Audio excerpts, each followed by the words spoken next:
Quiero leerles nuevamente la lectura bíblica, les invito a buscarla. Está en Hechos capítulo 22 y el versículo 16. Esta es la historia de la conversión de Pablo.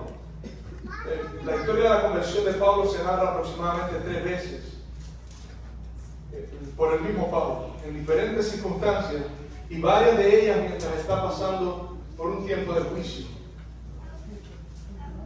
Y en este momento, el versículo que voy a leer es el momento cuando Ananías, el hombre que Dios mandó para que Pablo, el hombre que había sido perseguidor de la iglesia, el hombre que había sido el terror de los cristianos en ese tiempo, aceptara a Cristo, se bautizara y de esa manera fueran perdonados sus pecados invocando su nombre. Y Ananías le dice, y él dijo, el Dios de nuestros padres, el versículo 14, te ha escogido para que conozcas su voluntad y veas al justo y oigas la voz de su boca, porque serás testigo suyo a todos los hombres de lo que has visto y oído. Y ahora el versículo. Ahora pues, ¿por qué te detienes? Levántate y bautízate y lava tus pecados invocando su nombre. Un día un joven preguntó a un anciano, ¿cómo tu generación pudo vivir sin tecnología? ¿Cómo tu generación pudo vivir sin celular, sin TikTok, sin Facebook, sin Instagram, sin Internet, sin drones? Y el anciano le dijo al joven, de la misma manera que tu generación lo hace sin orar, sin dignidad, sin compasión, sin fe, sin amor y sin Dios. Y aunque esta historia puede parecer un poco, como decimos nosotros, un poco cruda, esto me lo mandó un amigo esta semana. En realidad es mucho más largo. Se lo puedo mandar después. Está muy interesante porque se llama Somos una generación de una versión limitada. Dice, somos los últimos que escucharon a sus padres y los primeros padres que tienen que escuchar a sus hijos. Porque hoy los hijos lo saben todo. Ya no te preguntan, papá, ¿cómo es que yo nací? Sencillamente van a Google y lo buscan. Papá, ¿cómo es que tú llegaste a la universidad? ¿Cómo fue que escogiste la carrera que iba a decidir? Eso no se pregunta. Los jóvenes entran en Google y ahí pueden encontrar todo. ¿Cómo pudo esa generación vivir sin internet, sin tecnología? ¿Cómo puede esta generación vivir sin Dios? Justo antes de la venida de Jesús. Pablo era un líder del pueblo de Israel. Pablo era una persona apreciada y admirada por muchas personas. De hecho, Pablo era un fariseo y los fariseos eran personas muy respetadas y aún temidas dentro del pueblo de Dios. La historia de los fariseos se remonta al cautiverio. El cautiverio que el pueblo de Dios tuvo en Babilonia, a causa de su idolatría, a causa de no buscar a Dios, porque siempre que ponemos a Dios en último lugar, tenemos cautiverio. Cautiverio no literalmente, pero no hablando literalmente de que estamos trancados en una celda, pero cautiverio de nuestra vida. Siempre que usted deja a Dios para el final, llega a ser cautivo, porque de hecho somos cautivos del pecado y quien único puede librarnos de eso es Dios. Y ahora este pueblo, guiado por Esdras, por Nehemías, establecieron un sistema para que el pueblo escuchase la ley, para que fuera un pueblo instruido en este libro. Pero pasaron los años y la corriente comenzó a cambiar de rumbo. Comenzó a salir una generación que empezó a poner primero las formas que a Dios. Comenzó a aparecer una generación de líderes que empezaron preocuparse por cosas que Dios no había pedido en su palabra. Y por eso es que cuando Jesús viene, hay muchas personas que piensan que Él está hablando en contra de lo que Moisés escribió. Hay muchas personas que piensan que Jesús está hablando en contra de lo que dice el Antiguo Testamento. Y usan eso como un argumento para decir que ya el Antiguo Testamento no importa, que no está vigente.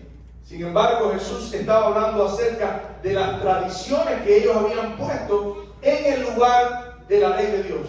Por eso dice, como está escrito, este pueblo de labios me honra, mas su corazón está lejos de mí, porque ponen su tradición por encima de los mandamientos. Y en eso se había convertido la secta de los fariseos. Ahora, Pablo no era cualquier fariseo. Yo quiero invitarles a buscar Filipenses capítulo 3, el versículo 5 al 7. Y allí Pablo, ya convertido, explicando su pasado, Filipenses 3, dice allí, versículo 4, aunque yo también tengo de qué confiar en la carne, si alguno piensa que tiene de qué confiar en la carne, yo más. Y ahí empieza a describirse, circuncidado al octavo día, del linaje de Israel, de la tribu de Benjamín, hebreo de hebreos, y en cuanto a la ley, fariseo. Quiere decir, Pablo era un candidato a los puestos de liderazgo más altos que había en Jerusalén. En otra ocasión él dice, yo me crié en la secta más estricta de nuestro pueblo, sentado a los pies de Gamaliel. Y Gamaliel era una persona muy querida y admirada y respetada por el pueblo. Era un líder que enseñaba al pueblo, y entre ellos estaba Pablo. Sin embargo, cuando vamos al Evangelio según San Mateo, el capítulo 3, encontramos a Juan el Bautista, hablando sobre los fariseos. Y ahí Juan en el capítulo 3, versículo 7, dice, al ver Juan que muchos de lo que dice, de los fariseos y de los saduceos venían a su bautismo, les decía, generación de víboras, ¿quién os enseñó a huir de la ira venidera? Palabra fuerte. Ustedes se imaginan que yo le diga hoy aquí a mi hermano, te quiero hablar, no es el caso, pero yo me mira dónde está él. Aquí yo estoy predicando y cualquiera de ustedes puede decir, él está hablando de mí, pero te lo puedes imaginar. No es lo mismo que yo te llame por tu nombre y te diga, tú eres una generación de víboras. O sea, las víboras no son bien vistas. Una víbora es un animal engañoso, peligroso. Pero no era Juan solamente quien decía eso. En el capítulo 9 del Evangelio según San Lucas, el versículo 41, encontramos a Jesús hablando sobre los fariseos. El versículo 41 dice, respondiendo Jesús dijo, oh generación incrédula y perversa, ¿hasta cuándo he de estar entre vosotros y os he de soportar? Generación incrédula y perversa. En el capítulo 23 del Evangelio según San Mateo, Jesús dedica todo un capítulo a los escribas y fariseos. Y le dice a sus discípulos, miren, en la cátedra de Moisés, quiere decir, en la escuela de Moisés, donde se enseña la palabra de Dios, se sientan los escribas y los fariseos. Así que todo lo que os digan que guarden, guardadlo y hacedlo, mas no hagáis conforme a sus obras, porque dicen y no hacen. Escuchen, aquí tenemos un problema, porque cuando usted está en el mundo, cuando usted está en la calle, usted sabe que lo que está haciendo no está bien. Pero estas personas, dice Jesús, que estaban disfrazados de piedad. Quiere decir, ellos eran igual que los que estaban afuera, en el sentido de que hacían exactamente lo mismo. La única diferencia es que era peor. era peor porque ellos decían, quiere decir, se veían, pero no hacían. Por eso Jesús, mire lo que dice Jesús. Y estas son palabras muy fuertes. En el versículo 13 dice: mas hay de vosotros, escribas y fariseos, hipócritas, porque cerráis el reino de los cielos delante de los hombres, pues ni entráis vosotros ni dejáis entrar a los que están entrando. Versículo 14: hay de vosotros, escribas y fariseos, hipócritas, porque devoráis las casas de las viudas y como pretexto hacéis largas oraciones. Quiere decir, estas personas no solamente decían y no hacían, sino que eran peores. Entraban, aquí dice, están llenos de robo. Robaban. Y levantaban su mano al cielo y oraban en nombre del robo. Cualquier coincidencia con esto que estoy diciendo en el mundo cristiano no es pura coincidencia. Ese es el estilo de muchos líderes hoy en día. Siempre, hermano, siempre. Siempre para que Dios le dé. Y en nombre de la siembra le roban al pueblo. Y dice Jesús: hay de vosotros, escribas y fariseos, hipócritas, porque recorréis mar y tierra para hacer un prosélito, y una vez hecho le hacéis 2 veces más hijo del infierno que vosotros. Hay de vosotros, ciegos. El 17 dice insensatos y ciegos. El 19 dice necios y ciegos. El 23 dice: ay de vosotros, escribas y fariseos, hipócritas, que diezmáis la menta, el eneldo y el comino, y dejáis lo más importante de la ley, el amor, la justicia y la fe. El 25 dice: ay de vosotros, escribas y fariseos, hipócritas, porque limpiáis lo de fuera del vaso y el plato, pero por dentro estáis llenos de robo y de injusticia. Y usted puede continuar leyendo: así también vosotros por fuera a la verdad os mostráis justos a los hombres, pero por dentro estáis llenos de hipocresía y de iniquidad. Y miren ahora lo que dice Jesús, el versículo 33: serpientes, generación de víboras, ¿cómo escaparéis de la condenación del infierno? Son palabras de Jesús. Serpientes, víboras. Jesús murió y un día descendió el Espíritu Santo sobre Pedro y sobre los apóstoles. Y hablándole a esa generación, el apóstol Pedro le dijo: sed salvos de esta perversa generación. Ahora, lo que yo quiero que ustedes entiendan es que esto que está pasando no está pasando en la calle, estaba pasando dentro. El pueblo de Dios era el objetivo de este discurso. Y Pedro está diciendo: sed salvos de esta perversa generación. Y está hablando a un pueblo que tenía líderes, escribas, fariseos, doctores de la ley, gente que conocía la palabra de Dios. Y entre ellos estaba Pablo. Y ahora Pablo se encuentra en una situación donde cuenta la historia de su conversión. Y mientras está contando la historia en diferentes lugares, dice: señores, estas cosas es lo que yo era antes, pero me encontré con Cristo, y una vez que me encontré con Cristo, mi vida cambió. Yo era un ladrón. En Efesios dice que muchas de estas cosas éramos todos nosotros. Hablando de la corrupción, dice: de estas cosas participábamos nosotros. Y ahora Pablo está explicándole a otras personas que no conocen el Evangelio, mientras él estaba preso, pero su preocupación no era su cadena.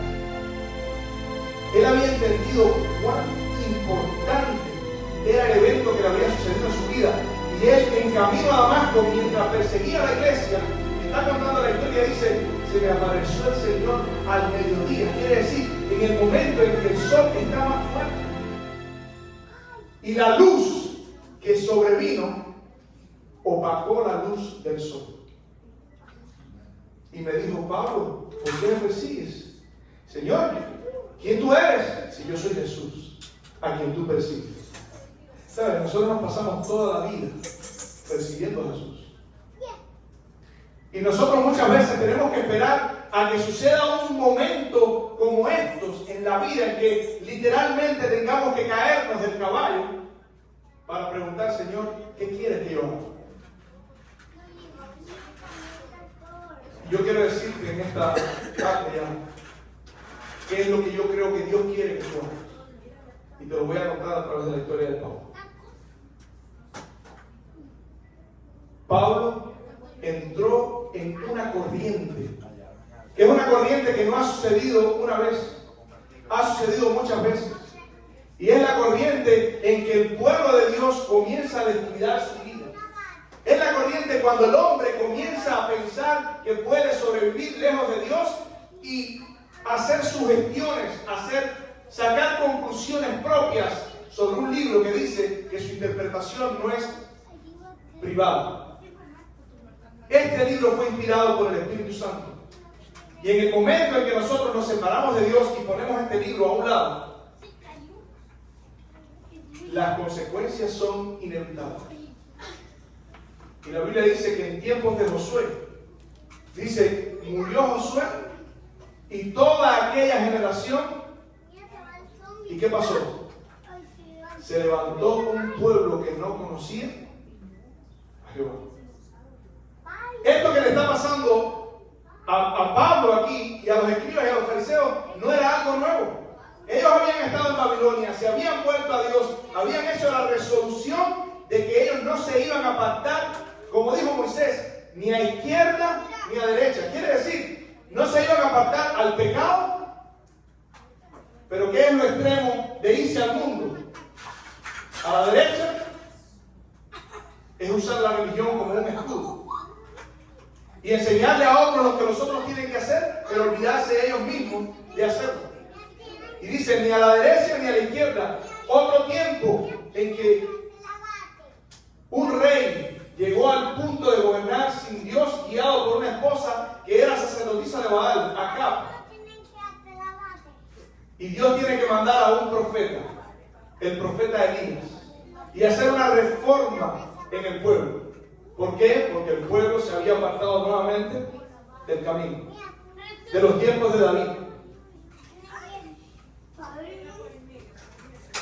Manasés, otro de los reyes, que era una generación que nació inclusive de un hombre que fue uno de los mejores reyes que tuvo el pueblo de Israel. Un hombre que tenía temor de Dios. Y ahora Manasés, su hijo, comenzó a reinar con 12 años. Y dice que hizo peor que todos los reyes que hubieron en Israel. Sin embargo, cuando Manasés muere, la corriente, todo el mundo iba en un sentido, iban en contra de Dios. Todo el mundo se vestía de una forma en contra de Dios. Todo el mundo tenía prácticas que iban en contra de Dios. Pero sin embargo apareció un rey que se llamaba Josías. Y este muchacho a los 18 años hizo una reforma en el pueblo de Israel. O sea, lo que quiero que entiendas con lo que estoy diciendo es que a veces nosotros decimos, la iglesia cambia. ¿Por qué la iglesia tiene que cambiar? Porque el mundo cambió. Porque usted entra a la televisión ahora mismo y lo que usted va a ver ahí son los frutos de la carne. No existe un programa de televisión que usted no entre y vea que el contenido son lo que la Biblia dice que son los frutos de la carne. Enemistad, pleitos, ira, contienda, fornicación, herejía, hechicería. Dígame que ese no es el contenido de las películas. Y tenemos un mundo que va en un sentido y es difícil ir en contra de la corriente. Es difícil mantenerse siendo fiel a Dios cuando la corriente es fuerte. Ir a favor de la corriente es sencillo. ¿Por qué? Porque la corriente te arrastra. No tienes que hacer esfuerzo. Pero nadar en contra de la corriente es difícil. Y por eso a veces pensamos que la iglesia, como la corriente va en ese sentido, la iglesia también tiene que cambiar para poder encajar en el mundo. Yo quiero que tú sepas, cuando la iglesia cambia para encajar en el mundo, la Biblia le llama a eso apostasía. Los tiempos en que la Biblia dice llamarán a lo bueno malo y a lo malo bueno. Y eso usted lo puede poner A los hombres llaman mujeres, a las mujeres llaman hombres. Los niños se creen adultos y hay adultos que creen que son niños. Tratan a los perros, yo tengo perros que yo los quiero mucho, como si fueran seres humanos, y a los seres humanos como perros.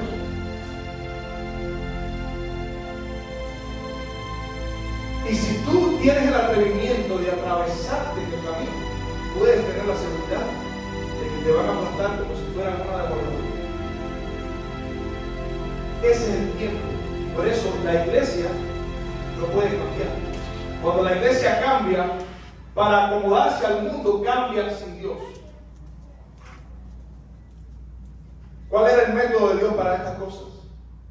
Cuando la iglesia avanzaba y se metía en la cultura al punto de que habían cosas que la palabra de Dios claramente llamaba como que estaban incorrectas, pero sin embargo la iglesia las practicaba como si fuesen palabra de Dios. ¿Cuál era el método de Dios? Jeremías capítulo 23. Quiero invitarles a buscar. Los que trajeron su Biblia van a hacer fiesta. Jeremías capítulo 23.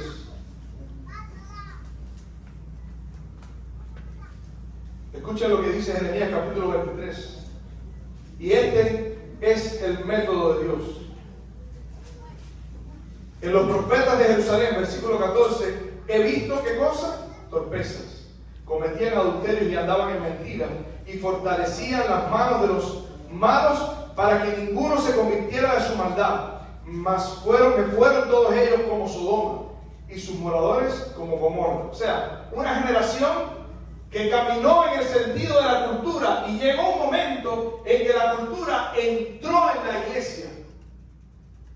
Y mientras afuera el adulterio, la fornicación eran algo que era libremente practicado, los miembros de la iglesia comenzaron a pensar que no era tan grave el problema. Pero hay una cuestión aquí interesante. Esto no sucede de por sí solo.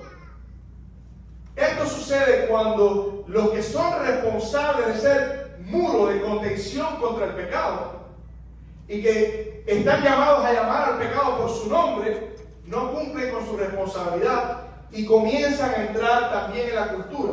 Por eso Isaías dice, este pueblo es un pueblo malo, un pueblo que no quiere escuchar las reflexiones de Dios, un pueblo que dice, no nos profeticéis lo recto, profetizarnos cosas halagüeñas. Y es difícil. ¿Sabes por qué? Porque es difícil predicar lo que la Biblia enseña cuando hay una generación que hace todo lo opuesto y cuando la iglesia hace todo lo opuesto. Y yo no estoy criticando a esas generaciones, yo solamente te estoy mostrando que tu responsabilidad es no dejarte arrastrar por la corriente. Porque la corriente es muy fuerte. Tus amiguitos son novios, tienen intimidad, cambian de novio, cambian de pareja. Eso no quiere decir que está bien. Eso no quiere decir que a Dios le agrade. Eso no quiere decir que un día no tendremos que dar cuenta de cada una de las cosas que hacemos. Somos responsables de lo que hacemos. Y dice Jeremías, no, hablando de estos profetas, hablando de estos líderes, no les escuchen a estos profetas que profetizan.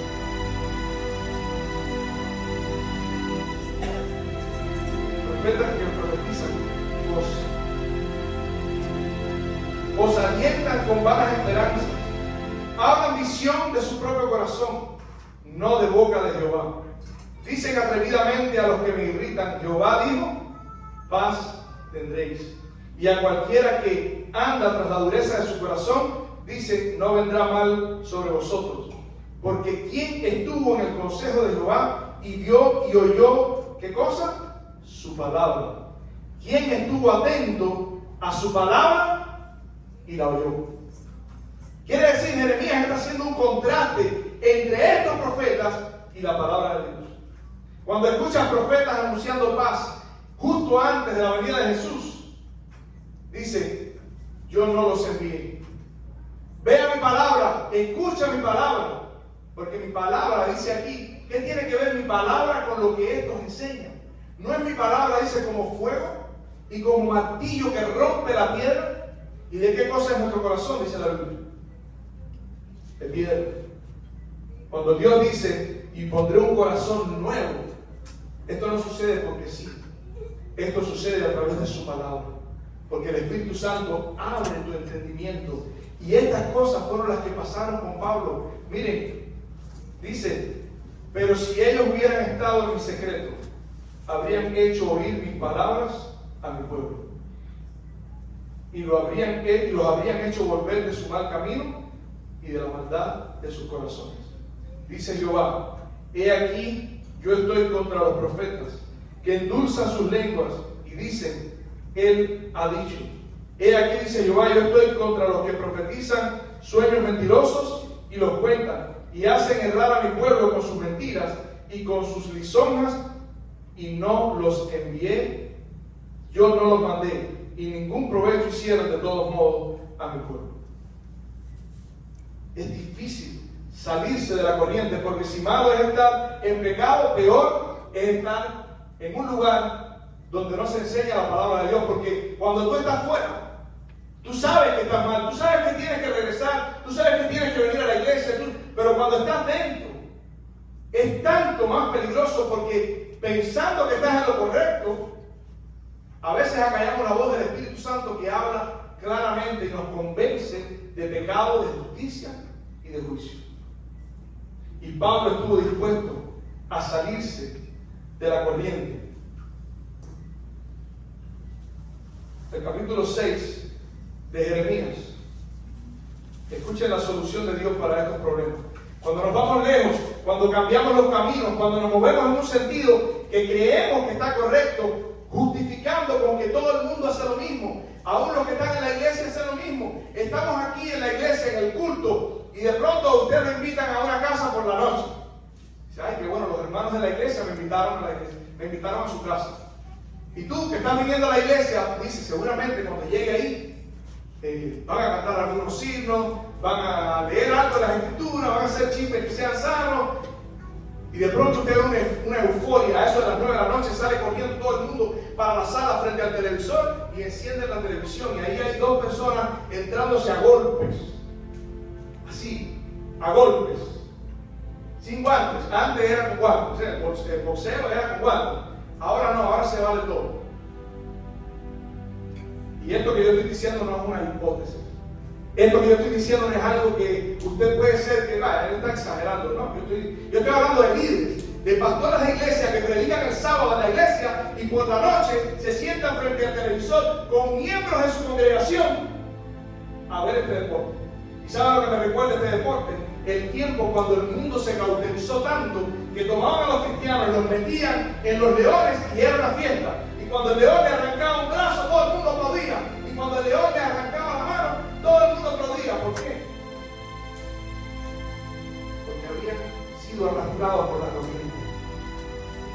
Iba a ser mucho más difícil, porque a medida que avanzan los años, son más las personas que se dejan arrastrar por la corriente y menos los que quieren decir, yo estoy dispuesto a ser fiel a Dios aunque se desplomen los cielos. Yo estoy dispuesto a ser fiel a Dios manteniéndome como viendo al invisible como Moisés. Son pocos los que quieren perder todo. Ahora mismo sucedió algo interesante. En las elecciones del 2020 lo pusieron en práctica, no nos dimos cuenta, pero casi todos fuimos parte de esto. Usted antes ponía algo en Facebook, no importa lo que pensara. La primera enmienda de la Constitución dice que usted tiene el derecho a decir lo que quiera, a pensar lo que quiera y hacer lo que quiera, pero entonces ahora lo pusieron en práctica. Usted tenía una opinión política, como estaba en el boom del odio y la rabia contra el presidente, la gente se sentía justificada para hacer lo que voy a decir. Decía, no, porque tal cosa, solo en política. Y que borraban el comentario. El presidente dijo, alguien salía a defender y que borraban el comentario. Lo que decían los opuestos no importaba. No defendían, no estoy hablando de política, estoy poniendo el ejemplo de un experimento que pasó entre nosotros y no nos dimos cuenta. Y después vino la pandemia. Y no nos dimos cuenta que con la pandemia nos hicieron exactamente lo mismo. Usted escribía algo de lo que usted pensaba de la pandemia y le borraba su comentario. Y lo censuraban en Facebook. Y eso pasó a las masas. Había personas que tenían opiniones políticas diferentes y se hacían populares los que tomaban y maltrataban a los que defendían uno de los dos lados. Y no nos damos cuenta que nos están poniendo a prueba. Nos están preparando para cuando llegue ese momento en el que digan, este grupito de personas son radicales porque defienden una posición extrema. Y además son una minoría, son pocos. Cuando llegue ese momento, las mayorías van a encontrar una justificación para decir sí, échenselo a los leones. Es difícil no ir contra la corriente. Esta semana tuve un momento difícil con unos amigos que estamos trabajando juntos. Recién ellos están llegando a mi empresa y son muy buenas personas, una familia, inclusive son una familia cristiana. Y ahora que estamos haciendo negocios juntos, de pronto ellos habían impreso algo y le dicen uno al otro, mira, vamos a terminar de imprimirlo para instalarlo mañana. Mañana es sábado. Yo de pronto pienso, ellos lo van a instalar. Sí, pero espérate un momento.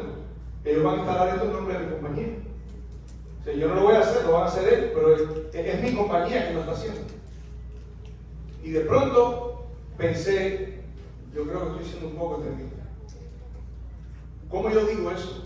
Porque además yo no voy a estar, yo voy a estar en la iglesia. Y en un momento que tuve la oportunidad, porque la conciencia me estaba castigando, le dije, yo creo que ustedes deberían tener en cuenta no trabajar en sábado. O sea, eso es una cosa para nosotros que es importante. Nosotros siempre que hemos respetado el sábado, nuestra compañía no hace trabajo en sábado. Haga lo que lo haga. No, pero está bien, porque lo que vamos a hacer, ¿te acuerdas? Y como él insistió un poco, yo sentí cierta pena seguir insistiendo, porque son buenas personas, son cristianos también. Pero eso es más difícil cuando son cristianos. Y entonces empecé a hablar. Y la máquina estaba imprimiendo. Eso que estaban imprimiendo es lo que ellos iban a instalar el otro día. Y ellos seguían hablando. Y yo me callé la boca y seguí trabajando y oré y dije, Señor, yo necesito tu ayuda. En una situación como esta, ¿qué hago? Y de pronto ya me acordé que había dicho eso, seguía haciendo lo que estaba haciendo. Y de pronto uno de ellos me dice, yo creo que la máquina tiene un problema. Porque la máquina había como pellizcado el material. Y yo algo así digo, probablemente se acabó el papel. Y algo así cuando me asomé, efectivamente, se había acabado el papel. No tenemos más papel de ese hasta el lunes. No pueden instalar eso si no tienen todo el trabajo. Y yo le dije, ¿te das cuenta cuán importante? Yo no sé si él se dio cuenta, pero para mí fue como una respuesta directa del cielo. A veces vas a parecer extremista, porque mientras más avance la maldad, mientras más se multiplique la maldad y se enfríe más el amor y se aleje más de la palabra de Dios, va a ser cada vez más difícil, más difícil. Ahora, dice el Espíritu de Profecía, es cuando los hijos de Dios deben mostrarse fieles, cuando la ley de Dios sea más menoscabada. Entonces deberá ser más ardiente nuestro ser y nuestro valor y firmeza más inquebrantable. El permanecer de pie en defensa de la verdad y la justicia cuando la mayoría nos abandone. El pelear las batallas del Señor cuando los campeones sean pocos. Esta será nuestra prueba. ¿Qué dice? Cuando los campeones sean ¿cuántos?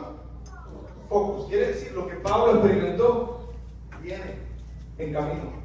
Y Pablo estaba, para las personas de ese tiempo, era tan extremista lo que Pablo estaba diciendo que en uno de esos juicios, cuando Pablo estaba hablando, uno de los oficiales le dijo, llamado Festo, le dijo, Pablo, ¿estás loco? Quiere decir, Pablo estaba explicando en medio del silencio, que estaba escuchando lo que Pablo estaba diciendo. Este hombre saltó de la nada y le dijo, Pablo, ¿estás loco? Y escucha lo que le dice. Las muchas letras te vuelven loco.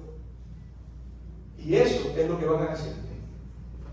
Eso es lo que van a decir de toda persona que acepte a Cristo como su Salvador personal. La única razón por la que nosotros no tenemos problemas con el mundo es porque vamos montados en esa corriente. Puedes tener toda la seguridad. El día que comiences a pensar diferente, el día que te atrevas a opinar diferente, el día que te atrevas a defender la justicia y la verdad, vas a empezar a tener problemas. Es así. Y ahora Pablo está frente a un rey que se llama Agripa. Y tenemos los dos casos. El caso de Pablo. Pablo estaba yendo a perseguir a los cristianos. Quiere decir, ir en el sentido de la corriente. Jesús se le aparece y Pablo dice: Señor, ¿qué quieres que yo haga? Y viene Ananías y le dice: el Señor te dice, levántate, vas a ser su testigo. Y ahora, ¿por qué te detienes? Levántate y bautízate. Y Pablo se levantó, tomó la decisión, se bautizó. Y ahora está aquí Pablo. Un tiempo después, Pablo era uno de ellos. Ahora es sencillamente un opositor. Y Pablo está testificando a Agripa. Y cuando termina su discurso le dice: Agripa, yo sé que tú crees en los profetas. ¿Crees en los profetas? Yo sé que crees. ¿Y saben lo que Agripa le dice? Escuchen esto, porque estas palabras son muy significativas. Por poco me persuades a ser cristiano.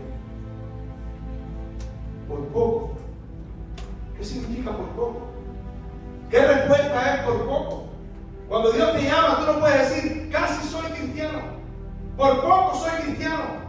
Tú tienes que tomar una decisión. Jesús dice: el que no está conmigo es contra mí. El que no recoge conmigo desparrama. O sea, no hay término medio. ¿Eres parte de la iglesia de Dios o eres parte de la iglesia que es arrastrada por el mundo? Por poco no se escribe. No existe un cristiano por poco. No existe un cristiano casi. Si eres casi cristiano, no eres cristiano. Si eres cristiano por poco, no eres cristiano. Pablo era un cristiano y Agripa no lo era. Y cuando tuvo su oportunidad, sencillamente la rechazó. Estaba frente a un hombre que había visto a Dios.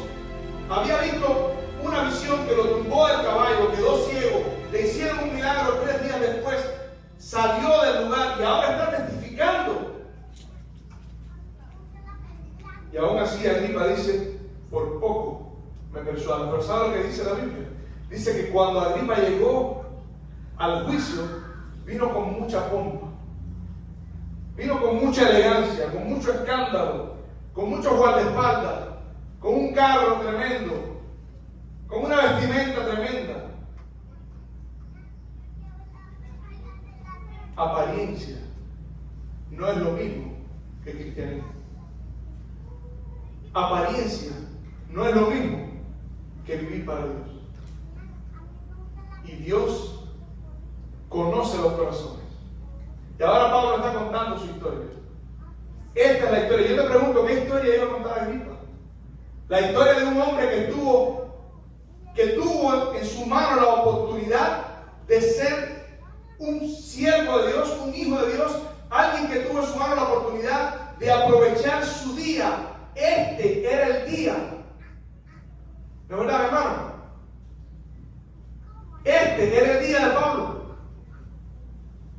Este es el día de tu salvación. Hoy es el día de tu salvación, le dijo Pablo a Agripa. ¿Y sabes lo que pasó?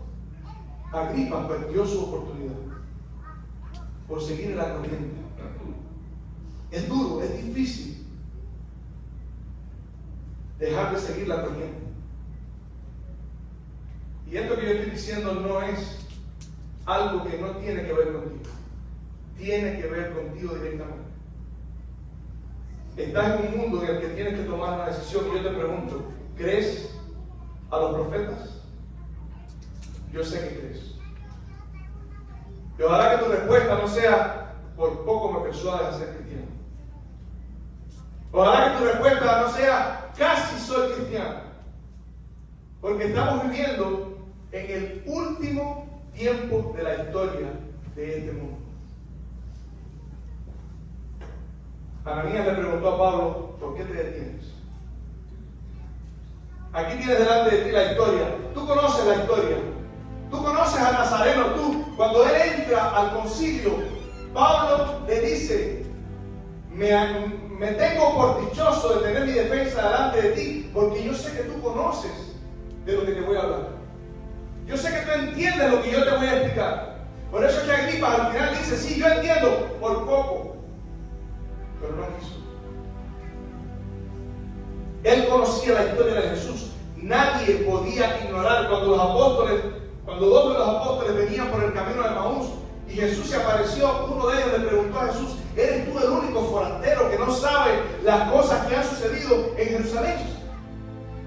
Y Jesús dice, ¿qué cosa? Jesús Nazareno, que fue varón, profeta, ungido por el Espíritu Santo, hizo muchas señales y milagros. ¿Quién no conoce esa historia? ¿Tú crees que Agripa no conocía la historia? Hoy es el día de tu salvación. Pero Agripa no quiso. Hoy es el día de tu salvación. ¿Será que tú querrás? ¿Por qué viniste esta mañana? ¿Tú te has preguntado hoy? Si no lo has hecho, quiero que te lo preguntes ahora.